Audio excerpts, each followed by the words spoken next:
Live na makakausap natin si Ma'am Grace Castañeda. Ma'am Grace, live po kayo sa Net25, live din po sa aming mga social media account at saka sa Radyo Agila.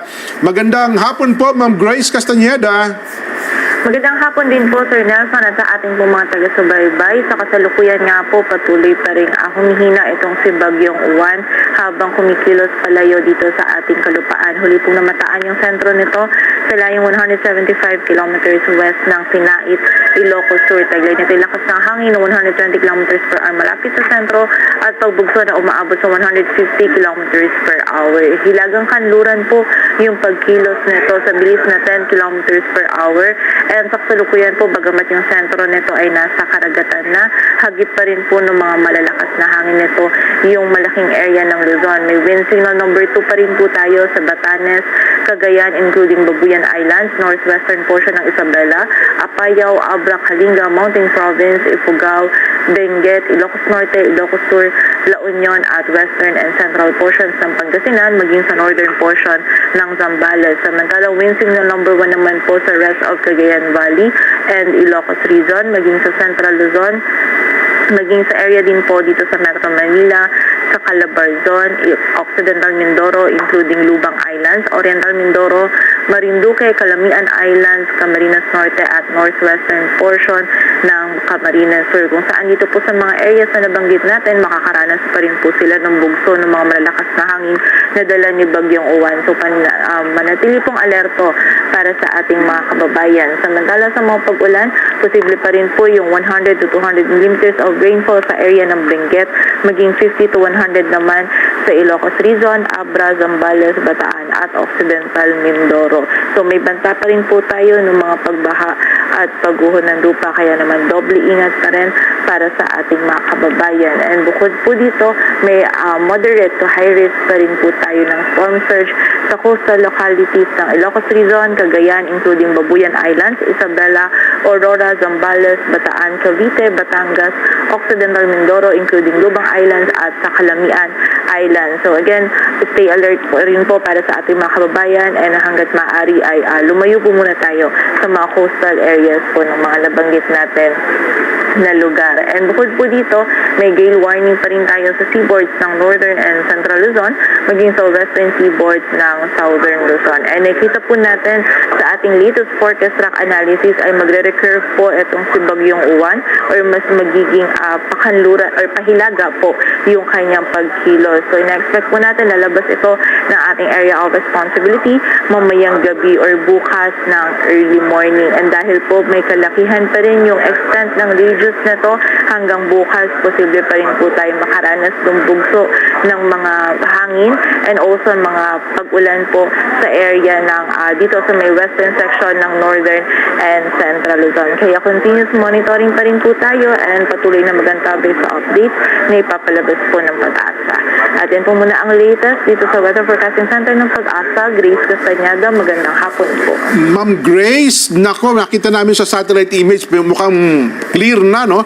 Pero may namomonitor ba tayong sisilip-silip na sama ng panahon? Babalik daw eh. Babalik? Oo, itatanong mo kay Grace. Grace, babalik daw si Uwan. Saan pupunta?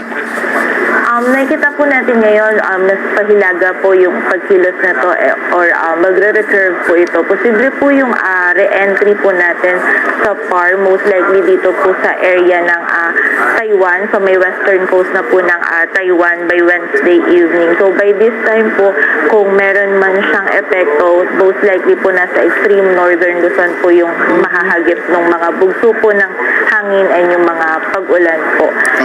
But generally, yung malaking area po ng ating bansa, lalong-lalo na yung mga affected po nito, most likely hanggang bukas po yung sa western ng Northern and Central Luzon. Dito po sa Metro Manila, bukas is medyo improving weather na po tayo kumpara po sa naranasan natin today and kahapon. Well, for now po, bukod dito kay Uwan, wala na po tayong iba pang namomonitor So na other, yes po. Kung magre-recurve man siya, dulong-dulo pa pa rin ang epekto niya, yung dulong-dulong mga bahagi ng Pilipinas. Yung sa possible po, kasi ang pag re-entry niya po ng PAR, most likely dito na po siya sa may sa may kanluran po ng Taiwan. So, Ayun. yung mataas na portion na po ng ating area of responsibility. Dahil po malaki to, possible yung rain bands niya, yung outer range bands, mahagip po yung extreme northern Luzon. Ayun, oo. Pero pagdaan niya sa dagat, pag tama ng Taiwan, ano siya, hindi ba siya lalakas uli, Ma'am Grace? Ngayon po, habang nasa karagatan nakita natin is patuloy po mag-weekend siya. Papahina? Yes po, papahina po. And then kapag po tumama na siya dito sa may area ng Taiwan, mas magiging mahina pa po siya Ay, dahil salamat dun sa naman, no? rugged terrain din po doon. So, most likely tropical depression po siya at that time. Hanggang Ayun. sa maging isang low pressure area na lamang. Kasi napakarami ding Pilipino sa Taiwan, ano ha? Kaya concerned din tayo dyan. Sa may gawing ibaba, may nakikita kami, ano yan, hindi ba pamumuo ng sama ng panahon yon, yung gawing ibaba ng satellite image natin? Yung nasa baba po ng Mindanao, yung sa may southern Mindanao, ito po ay Intertropical Convergence Zone or ITCZ po. Oo. Nasa baba po ng ating bansa yung axis niya. For now, wala naman po tayong nakikita na circulation within dito sa mga cloud cluster na to. Tapos po sa mga susunod na araw, hindi po natin inaalis yung possibility na may mabuo na LPA, but for now, mataas pa po yung uncertainty nun. And in the next 3 to 5 days, wala pa po tayo nakikita na another bagyo or weather disturbance na mabubuo and makaka-apekto po sa atin. Ay, salamat naman, ano. Nelson, so clear yung 3 to 5 days. Oo. Oo. And yung ay yung yung pagpasok muli Recurve, oo. ay dahilan dun sa yung guhit na hindi maganda yung pagkaka-shape ng par. Yung guhit natin. Kaya parang bumalik. Oo. Anyway, Ma'am Grace, salamat po ng marami ha. Salamat po sa tagapag-asa at naihanda ang ating mga kababayan sa epekto po ng Bagyong Uwan. Salamat po, Ma'am Grace.